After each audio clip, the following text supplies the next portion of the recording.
Morning.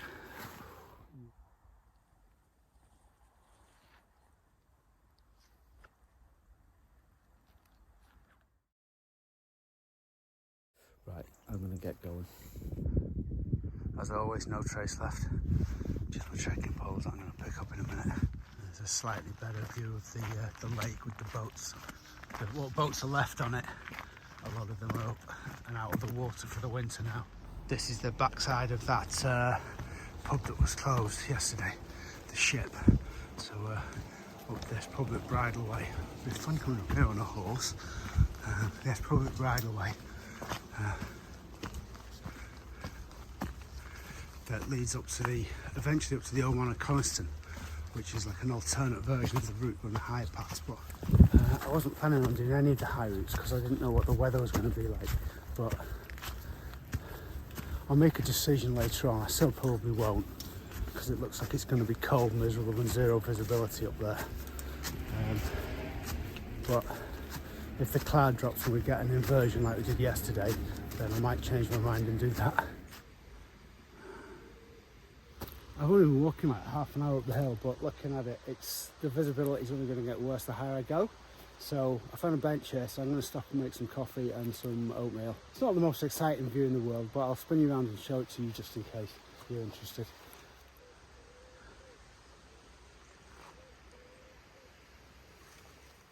Right, onwards and upwards.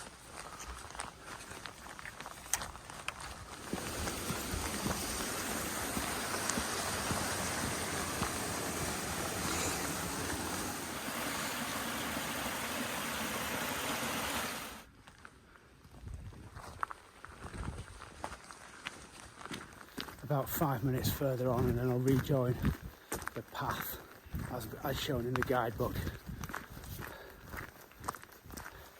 But yeah, now I'm getting higher up there. The immediate visibility is fine, but you can't see anything in the distance. There's no real views to speak of. Still, it's very atmospheric.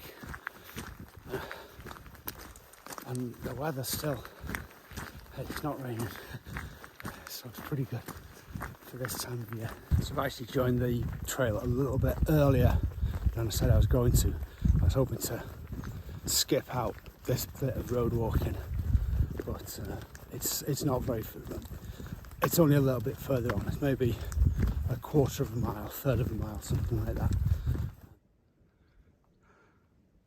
So, decision time. Do we go on to Seathwaite, 4 miles behind you, which is where I'm probably thinking of stopping for some lunch, or take the highway up on past the old man of Coniston? But looking at the conditions up there, I don't think there's going to be anything to be gained by going up there. The visibility is going to be terrible, so I think I'm just going to press on to Seathwaite. Even at this altitude, the visibility, we're just right up in the clag now. It's so atmospheric here. Scenery in the mist, I love it.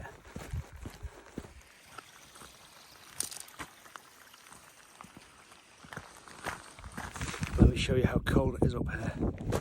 Yeah, check this out.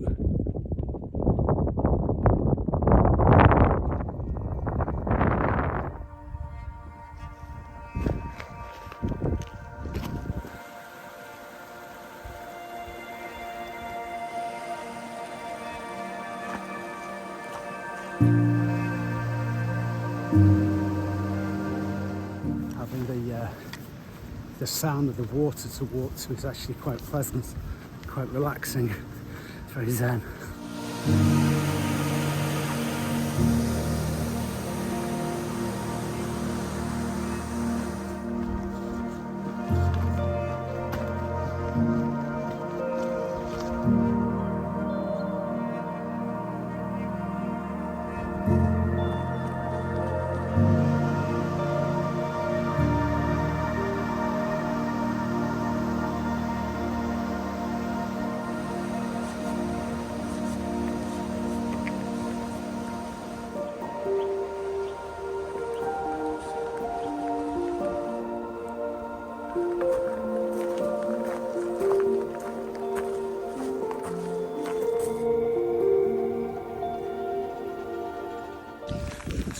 decided against stopping and making some cooked food at the church.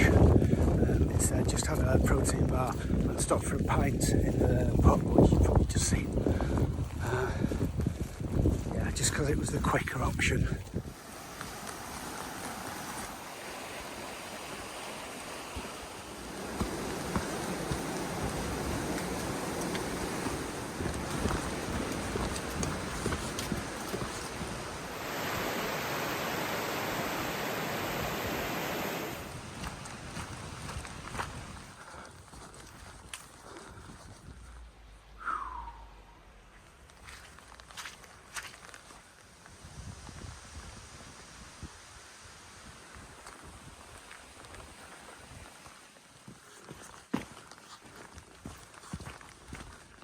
Heading up again.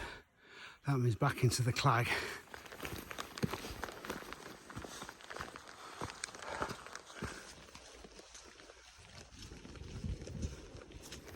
So this area that we're going through now is Hardknott Forest, which apparently used to be the largest conifer plantation in the Lake District, and it's in the process of being returned to more native species. So as they're felled, the non-native conifers not being replaced, and they're just being like a mix of natural regeneration and planted native species. So that's pretty cool. It's always good to see that. Good for wildlife generally, biodiversity. Oh, and apparently it's sponsored by Mountain Equipment as well to make the jacket that I'm wearing at the moment. So good on you guys.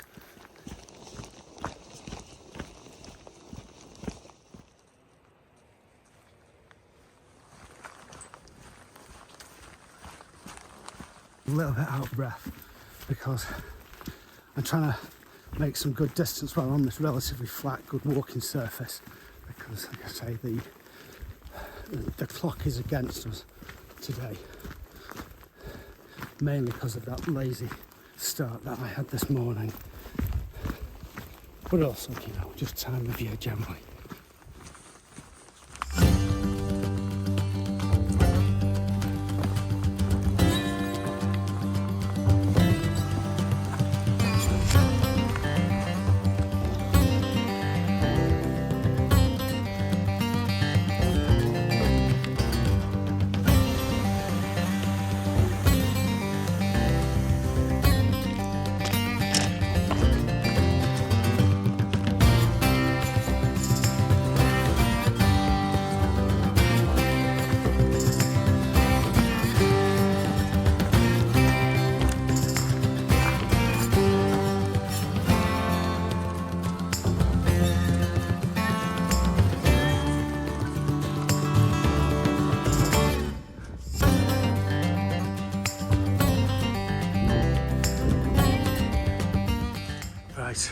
We just follow this boundary wall along for a fair ways now, so it should be an easy path to find at least.